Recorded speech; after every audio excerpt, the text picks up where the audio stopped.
at left tackle, but it seems like I'd say every position is pretty fluid. I mean, probably Taylor is the best bet to keep the job that he has at left tackle, you know, because he finished last year strong at right tackle.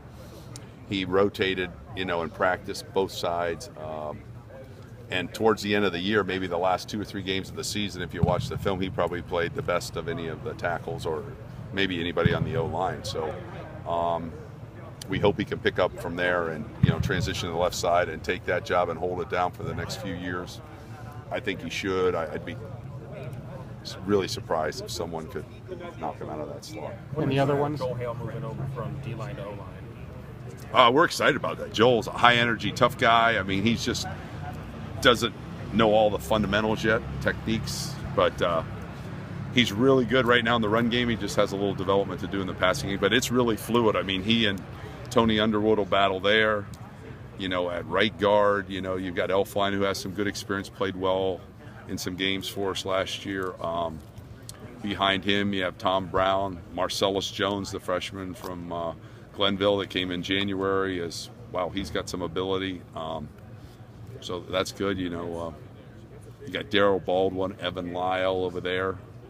And then we'll add a few more freshmen. You know, we got some pretty good ones in Jamarco Jones coming in, Demetrius Knox, Brady Taylor from in town. So we got some good ones that are coming that'll add some depth. We'll see. Maybe one of those young guys, Marcellus, maybe because he's early.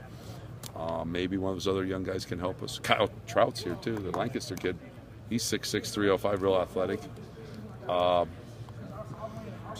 But you know, I mean, it's a fluid deal, and we want to let everybody have their shot and kind of let it sort itself out. And we don't have to know who the starting O-line is going to be till you guys are going to want to know by the end of spring. I don't need to know till about 10 days before the first game. We want to know today. Yeah. So about 10 days before the first game, we'll figure it out. Hey, maybe sooner, maybe later, but. Whose idea was it to move Hale? Was that something you lobbied for? I mean, is that something you kind of went after?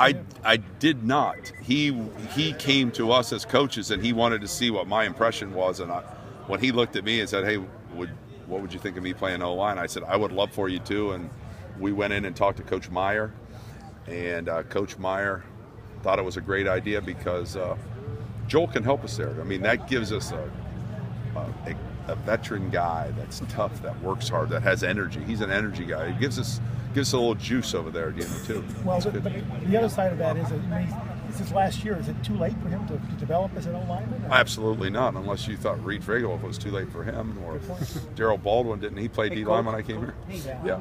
So.